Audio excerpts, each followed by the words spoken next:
오늘 하나님 말씀은 신약 성경 고린도전서 제15장입니다. 고린도전서 제15장 51절부터 54절에 있는 말씀까지입니다.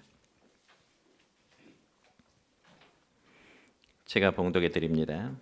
보라, 내가 너희에게 비밀을 말하노니 우리가 다 잠잘 것이 아니요 마지막 나팔의 순식간에 호련히 다 변화되리니 나팔 소리가 나매 죽은 자들이 썩지 아니할 것으로 다시 살아나고 우리도 변화되리라. 이 썩을 것이 반드시 썩지 아니할 것을 입겠고 이 죽을 것이 죽지 아니함을 입으리로다. 이 썩을 것이 썩지 아니함을 입고 이 죽을 것이 죽지 아니함을 입을 때에는 사망을 삼키고 이기리라고 기록된 말씀이 이루어지리라. 아멘. 사랑과 축복의 메시지 나눕니다. 사랑과 축복합니다.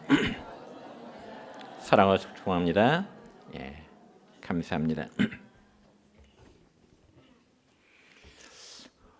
오늘은 신약성경 고린도전서 15장 51절로 54절에 있는 말씀을 중심해서 부활의 역사적 사실이라는 제목으로 오늘 말씀을 선포하고자 합니다. 오늘은 여러분이 잘 아시는 바와 같이 부활 주일입니다.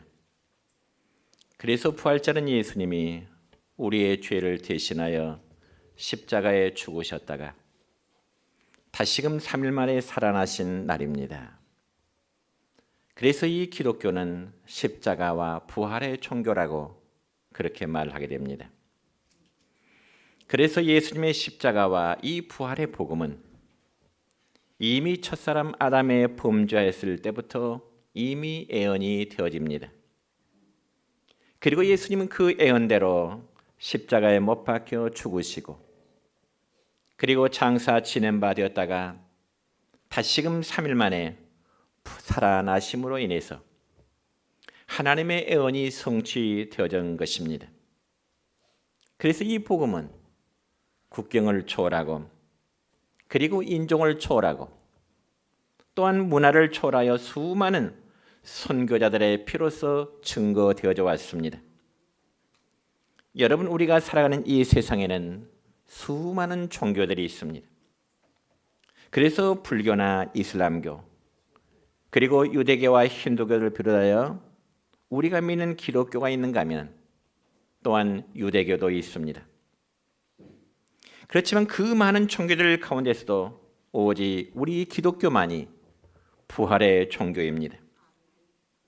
그러면 과연 죽은 자가 정말 다시금 살아날 수가 있을까? 여러분, 그 어떤 종교에서도 죽었다가 다시금 살아났다고 하는 그 종교의 교리는 없고요. 오직 우리 기독교에서만 부활에 대해서 말씀을 하고 있습니다.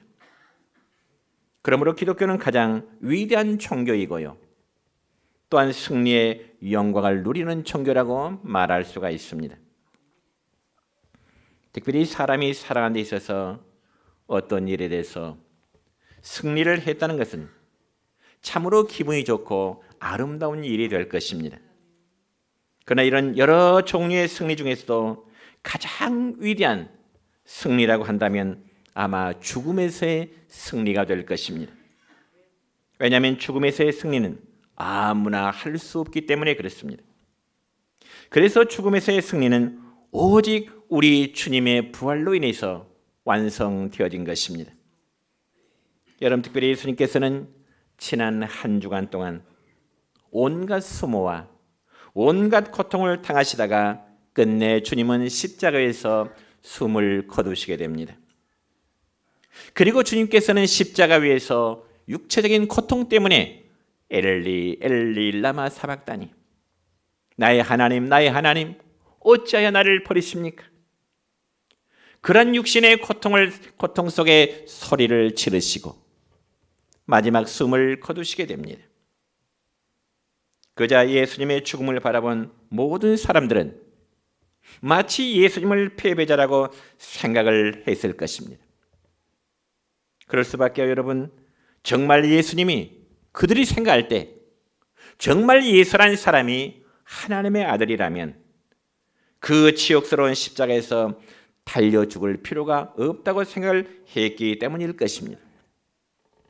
그래서 예수님이 십자가에서 숨을 거두시고 무덤에 묻히셨을 때 악의 세력과 마귀는 마치 하나님을 이겨낸 것이라 그렇게 생각을 했을 것입니다. 그리고 예수님이 십자가 위에서 죽으시고 또한 예수님이 장사 지낸 바 되었을 때 아마 예수님의 사역은 모든 것이 끝났을 것이라 생각했을 것이고 죽음이 모든 것을 삼켜버린 것 같았을 것입니다. 그렇기 때문에 주님과 함께 죽을지언정 절대로 주님을 부인하지 않겠다고 장담했던 이 제자들은 막상 예수님께서 십자가 위에서 숨을 거두시게 될 때 모든 것이 끝나버렸다고 생각해서 제자들은 역시 뿔뿔이 흩어지고야 말았습니다. 그렇지만 예수님의 이제 모친 마리아와 그리고 막달라 마리아는 예수님의 죽음을 슬퍼하며 골고다 산상 예수님이 십자가에 씌었던 그곳을 떠날 수가 없었던 것입니다. 그런데 예수님이 죽은 지 3일 만에 인류 역사에는 놀라운 사건이 일어나게 된 것입니다. 그것은 바로 예수님이 사망의 권세를 깨뜨리고 죽은 자 가운데서 다시금 살아나셨다고 하는 놀라운 사건입니다. 여러분 이 점에서 고린도전서 15장 3절과 4절까지의 말씀을 보면 예수님의 부활에 대해서 이렇게 증언하고 있습니다. 시작. 이는 성경대로 그리스도께서 우리 죄를 위하여 죽으시고 장사 지낸 바 되셨다가 성경대로 사흘 만에 다시 살아나사. 아멘. 그러니까 예수님의 부활 사건은 어떤 우연의 일치로 갑자기 일어난 사건이 아니라 이미 구약의 선지자를 통해서 예언된 바가 실제로 이루어진 것입니다. 그래서 방금 전에 읽은 말씀 가운데 성경대로라는 말씀은 예언과 성취가 이루어졌다는 의미인 것입니다. 여러분 만약에 구약의 선지자들이 하나님의 말씀을 받아서 예언을 했다 할지라도 그것이 역사 속에 이루어지지 않고 예수님의 부활이 이루어지지 않았다면 모든 선지자의 말은 거짓이 되고야 말 것이고 이 성경은 거짓 책이 되고야 말 것입니다. 그럴 경우 우리는 성경을 하나님의 말씀이라고 믿을 필요도 없고요. 예수님을 나의 구주로 믿을 필요도 없게 될 것입니다. 그러나 그분은 성경대로 죽으시고 다시금 성경대로 역사 속에서 부활하셨음을 여러분 믿으시기를 축원합니다.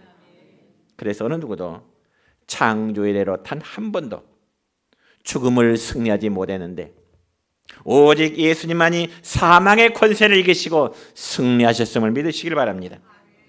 그리고 땅에 묻혔던 그 무덤을 깨뜨리시고 주님이 부활하시게 된 것입니다. 그리고 예수님은 자신을 죽인 자들 앞에서 부활의 승리자로 나타나셨습니다. 그럼 우리 기독교의 부활 사건은 모든 것을 한꺼번에 역정시켜버리는 통쾌한 승리의 사건이 된 것입니다. 이것이 바로 기독교가 이 세상을 이끌어오는 원동력이 되었고요. 2000년 동안 기독교 역사를 이어온 위대한 힘이 된 것입니다. 예수님의 십자가의 죽음을 뺀다면, 예수 그리스도의 부활의 사건을 뺀다면 기독교는 이 땅에 존재할 필요가 없는 것입니다. 그러므로 예수님의 부활은 불에 대한 정의의 승리요, 증오와 저주에 대한 사랑의 승리며 진실이 거짓을 이긴 승리의 사건이 되는 것입니다. 그래서 누구든지 이 부활의 사실을 믿는 자에게는 사망 권세를 깨뜨리시고 부활하신 그 주님을 찬양할 수밖에 없습니다. 어떻게 찬양해야 될까요? 우리가 찬송 161장의 찬송 보면 할렐루야 우리 예수 부활 승천하셨네. 세상 사람 찬양하니 천사 화답하도다. 구주 예수 부활하사 사망 권세 이겼네. 구주 예수 부활하사 사망 권세 이겼네. 할렐루야. 그러면 과연 예수님의 부활은 우리에게 어떤 의미가 있을까요? 첫째로 예수님의 부활은 죽음에 대한 생명의 승리였습니다. 여러분 조금 전에도 말씀드렸듯이 예수님께서 십자가에 숨을 거두셨을 때는 사망의 권세가 완전히 승리한 것처럼 보였습니다. 왜냐하면 예수님께서 부활하시기 전에까지는 인간은 완전히 사망 앞에 굴복된 그런 삶을 살아왔기 때문에 그렇습니다. 아니, 예수님께서 부활하시기 전까지는 인간은 사망 앞에 완전히 굴복되어 있었습니다. 사실 어느 누구도 자신의 죽음의 운명만큼은 거절할 수가 없습니다. 그래서 모든 사람들에게 죽음의 때가 되면 죽음의 권세 앞에 완전히 사로잡힐 수밖에 없다는 것입니다. 그런데 예수님께서는 죽은 자 가운데서 다시금 살아나시어 성경 말씀에 보니까 부활의 첫 열매가 되심으로 사망은 생명 앞에 여지없이 거꾸로 지고야 말았습니다. 그렇기 때문에 여러분, 인류의 최대 적은 바로 사망이요, 바로 죽음인 것입니다. 그래서 이 죽음은 얼마나 강하든지 영웅호걸도 그리고 열사도 두려워 떨 수밖에 없습니다. 그리고 죽음 앞에 모든 인간은 한낱 지푸라기처럼 무력하기 그지없습니다. 여러분, 창조리로 세상에 권력 있는 자들이라고 죽지 않는 사람 보셨나요? 부귀영화 권력을 다 누렸던 솔로몬 왕도 죽었고요. 저 북녘 땅의 김일성, 김정일도 죽었고요. 죽음 앞에서 인간은 무력할 수밖에 없습니다. 그러므로 죽음은 찬인하여 과부의 외아들도 데려갔고요. 무남 동료 외동딸도 애통해하는 부모의 앞에서 낚아채 가버리는 것이 죽음입니다. 여러분, 로마의 농객 시세로라는 사람은 사랑하는 딸, 애동딸 줄리아의 무덤 앞에 촛불을 켜놓고 물끄러미 쳐다보다가 긴 한숨으로 그 촛불을 끄면서 이런 탄식을 하게 됩니다. 줄리아야, 이것이 네 생명이더냐? 줄리아야, 사랑하는 애동딸의 죽음을 바라보면서 그 앞에서 촛불을 끄면서 줄리아야, 이것이 네 생명이더냐? 또한 동양의 성자라고 부르던 공자도 자기 자신의 죽음의 임박함을 느낄 때 뜰을 거니면서 태산이 무너진 것 같다고 하는 탄식을 하게 됩니다. 그런 인간은 죽음이라는 괴물 앞에 무기력하게 패하고 쓰러졌지만 예수님은 그 죽음을 여지없이 정복하셨음을 여러분 믿으시기 바랍니다. 왜냐하면 그분은 죽음으로 그대로 존재하심이 아니라 예수들은 죽음으로 다시금 부활하셨기 때문에 그렇습니다. 그러므로 이 사망을 이기신 예수들을 믿고 구주로 영접하는 자에게는 더 이상의 죽음이 존재할 수 없는 것이요, 우리에게 죽음이 있다 할지라도 죽음 속에서 새로운 생명으로 부활될 것이라고 놀라운 약속이 우리에게 주어져 있기 때문에 그렇습니다. 여러분, 신약성경 가운데 요한복음 11장 25절로 26절의 말씀을 보면 주님은 이런 말씀을 우리에게 주십니다. 시작. 나는 부활이요 생명이니 나를 믿는 자는 죽어도 살겠고 무릇 살아서 나를 믿는 자는 영원히 죽지 아니하리니 이것을 네가 믿느냐? 이것을 여러분이 믿으십니까? 나는 부활이요 생명이니 나를 믿는 자는 죽어도 살겠고 무릇 살아서 나를 믿는 자는 영원히 죽지 아니하리니 이것을 네가 믿느냐? 여러분은 예수님의 이런 물으심에 대해서 어떻게 답변하고 싶으십니까? 우리가 비록 생명이 다하여 육신이 죽는다고 할지라도 혹은 불의의 사고로 육신의 죽임을 당하고 우리가 병고로 인해서 육신의 생명이 꺼져간다 할지라도 믿음의 사람들은 꼭 죽음을 두려워해서는 안 될 줄 믿습니다. 왜냐하면 우리 육신은 죽어도 우리의 영혼은 주님과 함께 있다가 주님이 다시 오실 때 내 이 썩을 육체가 다시금 신령한 몸으로 부활할 수 있기 때문에 그렇습니다. 그래서 오늘 읽은 말씀 가운데 본문 51절과 52절의 말씀을 보면 이렇습니다. 시작. 보라, 내가 너에게 비밀을 말하노니 우리가 다 잠잘 것이 아니요 마지막 나팔의 순식간에 호련히 다 변화되리니 나팔 소리가 나매 죽은 자들이 썩지 아니할 것으로 다시 살아나고 우리도 변화되리라. 아멘. 변화된다는 말씀이 2번 연속 반복되고 있습니다. 이처럼 죽음이 아무리 강 같지만 죽임을 삼키는 것은 예수님의 생명이십니다. 그래서 예수님 부활하셔서 우리에게 새로운 생명을 주십니다.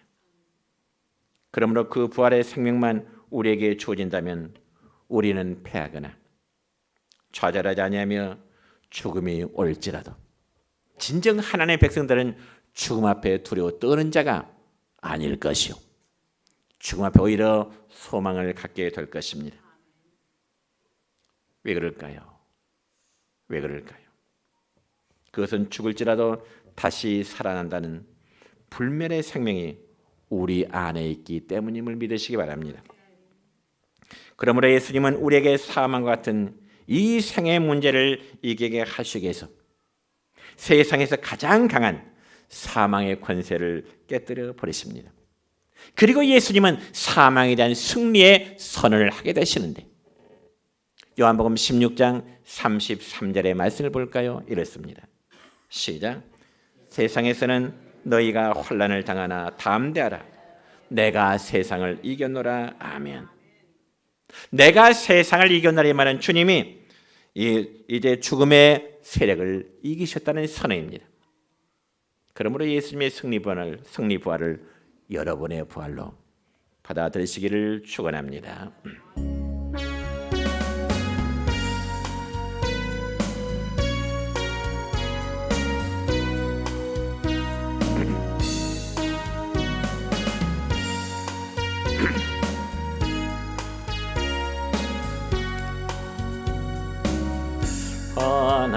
하나님의 독생자 예수 날 위하여 오신 내 모든 죄 사하시려고 십자가 지셨으나 다시 사셨네. 살아계신 주 나의 참된 소망 두려움이 사라지네. 사랑의 주님 발길 인도하니 내 모든 삶의 기쁨 늘 충만하네. 두 번째로 부활은 인생의 모든 증오와 미움과 갈등과 고통을 함께 무덤 속에 장사 지내고 오직 사랑으로 다시 살아난 사랑의 승리가 바로 부활인 줄 믿습니다. 여러분 예수님을 시기하고 질투하고 증오하던 당시의 대제사장과 백성의 장로들 그리고 바리새인들은 예수님을 십자가에 못 박아 죽인 것으로 증오와 질투의 죄가 사랑을 이겨버린 것으로 생각을 했던 것입니다. 그래서 십자가 밑에 있던 많은 사람들은 예수님을 향하여 비난하고요, 조롱하고요, 멸시하고요, 증오하게 되었습니다. 그럼에도 주님은 그런 저주와 증오와 멸시를 십자가 위에서 다 받아들이셨습니다. 그리고 단 한 번도 그들을 향하여 대항하는 말씀 한마디를 하지 않으셨습니다. 저는 인간적인 관점에서 십자가 위에 달리신 예수님이 당신을 향하여 증오하고 멸시하는 그들 향하여 단 한마디의 말씀이라도 하셔도 되지 않았을까? 한번 생각해 봅니다. 무슨 말씀을요? 십자가에 달리신 예수님이 많은 사람을 향하여 여러분들이 나에 대해서 너무한 것 아닙니까? 여러분들이 배고플 때 나는 여러분들에게 먹을 것을 주었 거요. 여러분들이 병들었을 때 나는 여러분들의 병을 고쳐주었 거요. 그런데 어째 여러분 나를 비난하고 조롱하고 멸시하느냐고. 어쩌면 이 한마디의 말씀이라도 하셨으면 좋지 않았을까? 그렇게 한번 생각해 봅니다. 그러면서 주님은 아무런 말씀도 없이 세상 사람들이 지고 받아야 될 고통을 친히 당신의 몸으로 받아들이십니다. 그렇기 때문에 이사야 선지자는 메시아로 오실 예수님이 당하실 고난에 대해서 이미 이사야서 53장 5절의 말씀을 보면 53장 3절의 말씀을 보면 이런 말씀이 기록됩니다. 시작.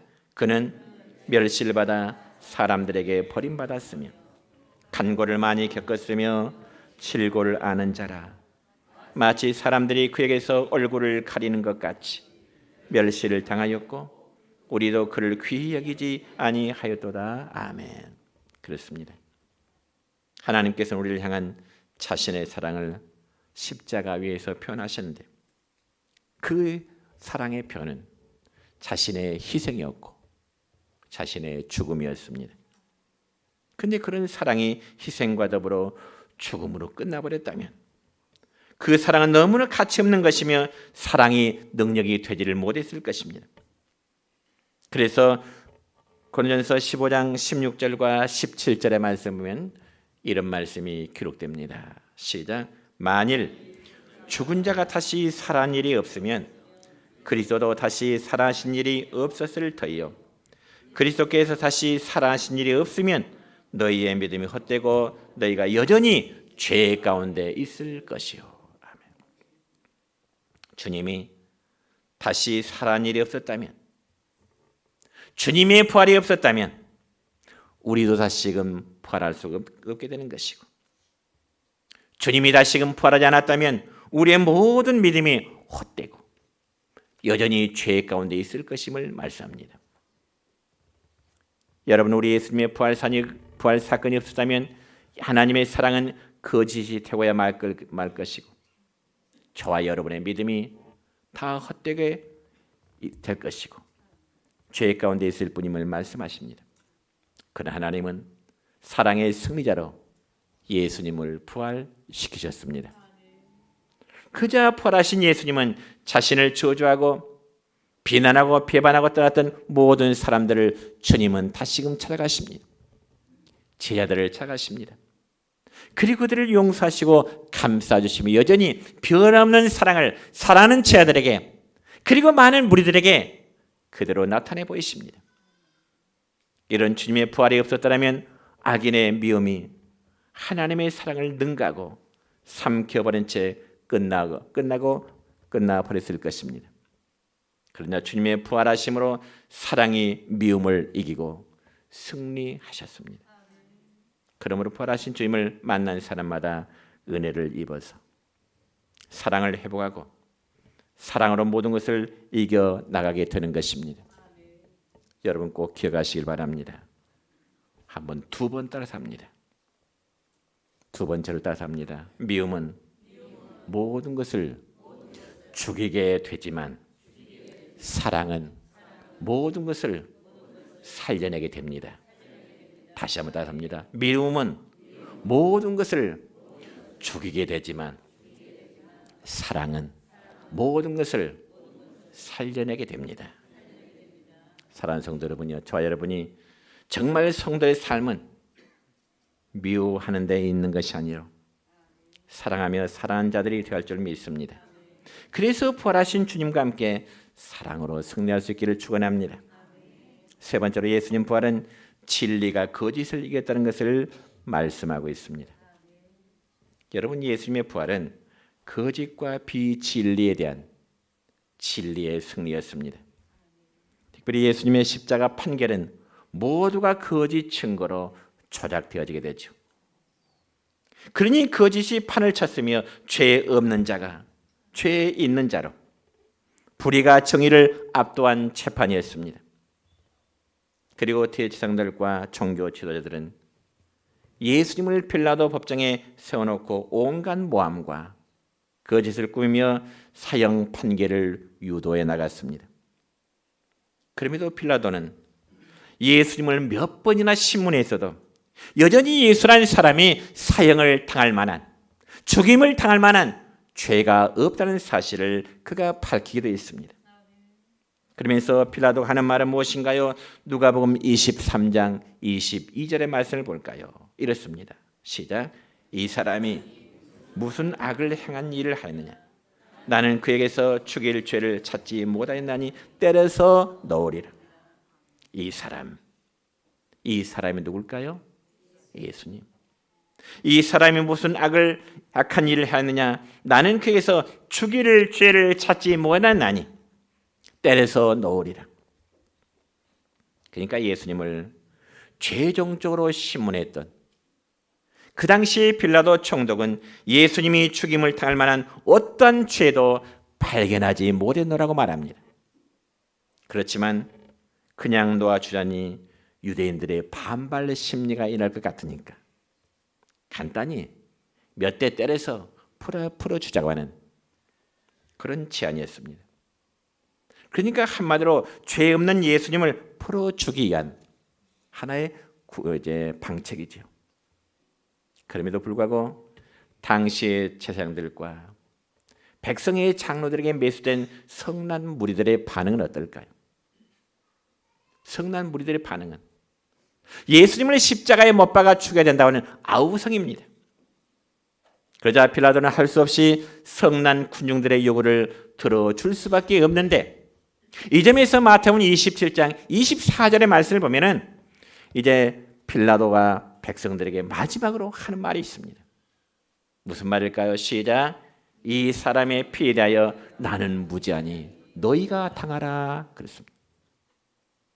그러니까 예수님을 마지막으로 신문했던 빌라도 총독은 어쩔 수 없이 예수님을 십자가형에 처하는 그런 판결을 내리겠지만은 죄 없는 예수의 핏값에 대해서는 내가 아니라 여러분들이 책임지라고 하는 말입니다. 그러자 백성들은 빌라도 총독의 말에 대해서 자신 있게 말합니다. 어떻게 반응할까요? 여기에 대해서 마태복음 27장 25절입니다. 시작. 그 피를 우리와 우리 자손에게 돌릴지어다. 다시 한번요. 빌라도 총독이 모든 백성들에게 말합니다. 이 사람의 피에 대해서 나는 무죄하니 너희가 당하라 하니까 백성들의 반응은 자신 있게 그 피를 우리와 우리 자손에게 돌리라. 근데 여기서 여러분이 역사적으로 꼭 알고 넘어가야 될 한 부분이 있습니다. 그게 무엇인가 하니 예수님의 재판을 지켜보던 무리들은 하나같이 예수님께서 흘리신 그 핏값을 자기와 자기 자손들에게 돌려도 좋다고 말했는데 그 결과는 어떻게 나타났을까요? 그들은 추후 70년에 예루살렘이 로마 군대의 침략으로 인해서 끔찍한 많은 피 흘림이 로마 군대에 의해서 유대인들의 죽음이 있었습니다. 뿐만 아니라 무려 1500년 동안 그들은 나라를 잃어버린 방랑하는 방랑 생활을 했고요. 더 끔찍한 일은 그들이 유대인 600만 명이 민족적인 대학살의 참극이 이루어지게 된 것입니다. 이처럼 예수님의 최후 재판 과정에서 악에 바친 무리들은 예수님의 피를 우리와 우리 자손들이 감당하겠으니 오직 예수란 저 사람을 십자가에 못 박아 죽여달라고 하는 요구를 하게 되는 것입니다. 그러므로 결국 예수님은 사형 판결을 받아 십자가에 못 박히셨습니다. 그런 반면에 대적자들은 아마 자기들이 승리했다고 자기들이 목적한 바를 이루었다고 아마 쾌재를 부렸을 것입니다. 이와 같이 주님을 십자가에 못 박은 세력은 악의 세력이었습니다. 그러면 여러분 만일 우리 예수님에게 부활하심이 없었다면 분명히 선은 패하고 악은 승리했을 것입니다. 그러나 불의한 재판관은 3일도 가지 못하고 뒤바뀌어지게 됩니다. 그래서 악한 대역들이 불법으로 재판하여 예수님에게 사형 판결을 내려서 십자가에 못 박아 죽여 예수님을 장사했지만 하나님은 주님을 다시금 살려내셨습니다. 그리고 대적자들은 예수님을 죄인으로 몰아 죽였지만 하나님은 그를 다시금 의인으로 살려놓으시게 된 것입니다. 그러므로 불의가 정의를 이길 수 없고요, 거짓과 악이 진리와 선을 이길 수 없다는 것을 분명히 나타내 보이셨습니다. 우리 사랑하는 성도 여러분이요, 우리도 세상을 살다 보면 정말 정의가 통하지 않고 오히려 불의에 삼켜버린 경우를 당하게 되면 어쩌면 우리의 마음속에 분노함이 일어날 수 있을 것입니다. 그리고 또한 선하게 믿음으로 살아보려고 하지만 선이 통하지 않고 악한 자에게 우리의 삶이 밀려나는 그런 경우도 없지 않아 있을 것입니다. 그럴 때 어때요? 우리의 삶이 위축되어지고 힘을 잃어버려서 어쩔 수 없이 이끌리는 삶을, 그런 경우가 있습니다. 그러나 우리 주님은 결코 악에게 잡혀 무덤에 머물러 있을 뿐이 아니십니다. 모든 불의와 악을 이기시고 그분은 부활 승리하셨습니다. 여러분, 예수님의 부활은 정의가 승리한 것만을 가르치는 것이 아니라 그 승리의 힘을 우리에게 주셔서 우리 성도로 하여금 이 땅에서 정의를 삶으로 살아가도록 능력을 주심을 믿으시기 바랍니다. 그러므로 부활의 신앙을 가진 사람은 약하지 않고 불의에 타협하지 않아야 되는 것입니다. 이제 말씀했습니다. 우리 예수님의 부활은 모든 것을 되살려 놓으신 승리의 부활이었습니다. 또한 예수님의 부활은 죽음을 생명으로 바꾸는 위대한 사건이었습니다. 그래서 좌절과 시련에 빠진 자들을 용기와 소망을 가지고 살아가도록 말씀하십니다. 바라기는 오늘 주님 승리의 부활이 저와 여러분의 부활과 승리가 되시길 우리 주님의 이름으로 축원합니다.